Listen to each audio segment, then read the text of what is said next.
In the final months of the Second World War, Nazi Germany was collapsing under the relentless advance of Allied armies from the west and the Soviet Red Army from the east.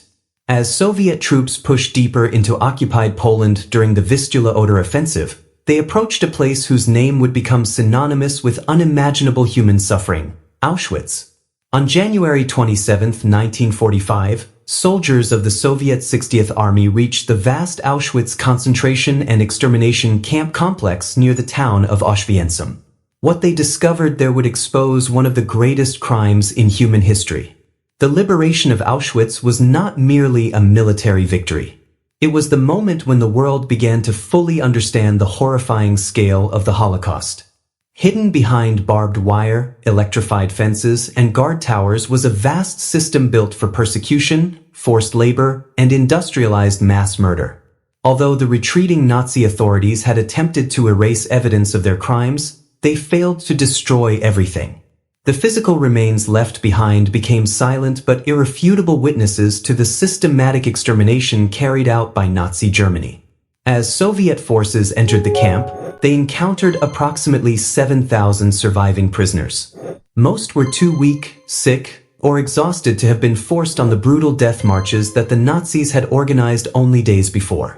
Thousands of other prisoners had been driven westward through freezing winter conditions as German authorities attempted to prevent them from falling into Allied hands.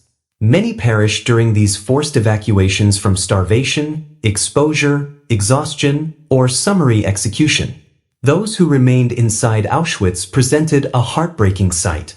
Emaciated men, women, and children emerged from overcrowded barracks wearing thin striped prisoner uniforms that barely protected them from the bitter January cold. Many suffered from severe malnutrition, infectious diseases, frostbite, and untreated injuries. Others had lost the strength even to stand, lying motionless on wooden bunks as Soviet medical personnel rushed to provide emergency treatment. For many survivors, liberation came only moments before death, as years of starvation and abuse had left their bodies beyond recovery. While caring for the survivors, Soviet troops also began documenting what they found inside the camp. Their discoveries revealed overwhelming evidence of the Nazi regime's systematic persecution and murder of millions of people, primarily Jews, but also Poles, Soviet prisoners of war, Roma, political prisoners, and many others considered undesirable by the Nazi state. Among the most disturbing discoveries were enormous warehouses filled with personal belongings stolen from victims immediately after their arrival. These storage buildings, later known as Canada warehouses by prisoners because they represented unimaginable wealth compared to camp conditions, contained mountains of carefully sorted possessions. Suitcases still bore the names and addresses of their owners, many of whom had believed they were being relocated rather than sent to their deaths. Shoes of every size were stacked in endless piles, from tiny children's footwear to heavy work boots belonging to adults. The warehouses also contained thousands of coats, dresses, eyeglasses, cooking utensils, shaving kits, toys, blankets, and household items.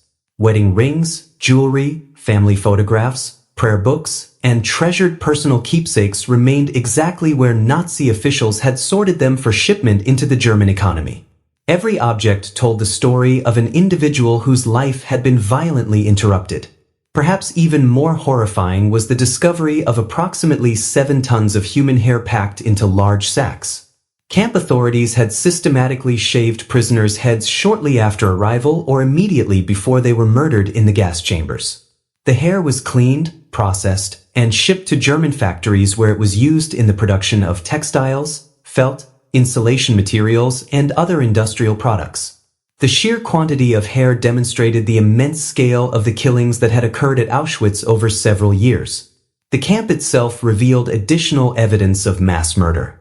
Soviet investigators documented gas chambers, crematoria, execution sites, prisoner barracks, punishment cells, and storage facilities. Although retreating German forces had destroyed several crematoria in an attempt to conceal their crimes, enough remained to confirm the purpose of the extermination complex.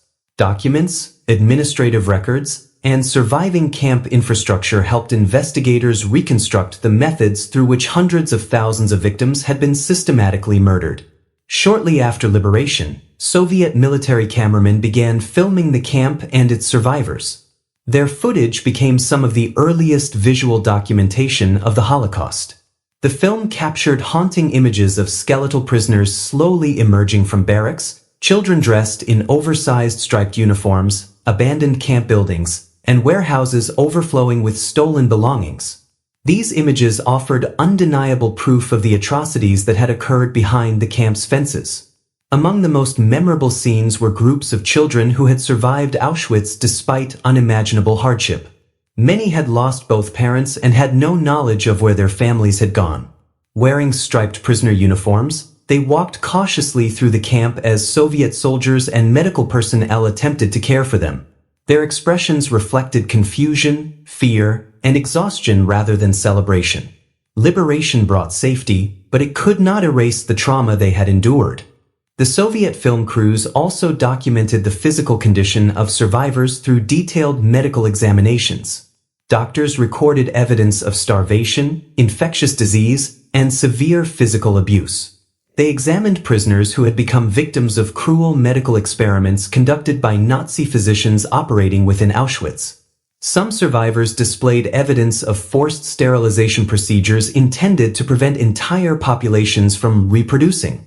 Others had been subjected to injections of poisonous chemicals or infectious substances as part of inhumane scientific experiments carried out without consent.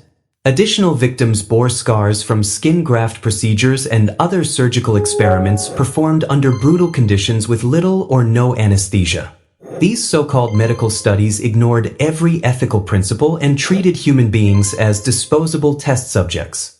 The documentation created by Soviet military photographers and doctors proved invaluable during the post-war years. Along with captured German records, eyewitness testimony, and investigations conducted by Allied authorities, this evidence contributed significantly to the prosecution of Nazi war criminals during the Nuremberg trials.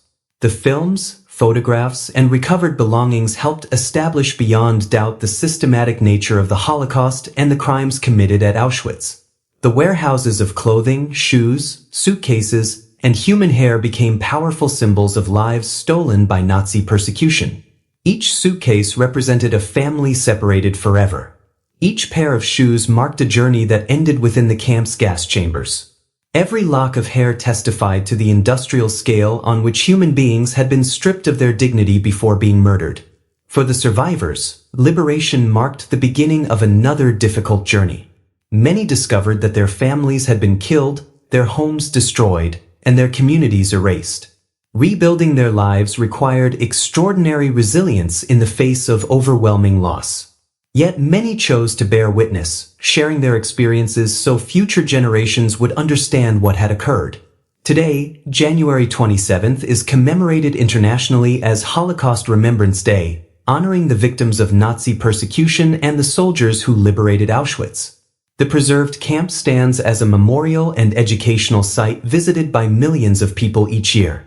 Its buildings, ruins, and surviving artifacts continue to remind the world of the devastating consequences of hatred, racism, anti-Semitism, and totalitarian ideology. The liberation of Auschwitz was not simply the opening of prison gates. It was the exposure of a carefully organized system of genocide that sought to eliminate entire populations. The evidence discovered by Soviet forces in January 1945 transformed disbelief into undeniable historical fact. The warehouses filled with stolen belongings, the survivors rescued from certain death, the abandoned crematoria, and the haunting images captured on film remain enduring testimony to one of humanity's darkest chapters. They serve as a solemn reminder that remembering the past is essential to preventing such atrocities from ever happening again.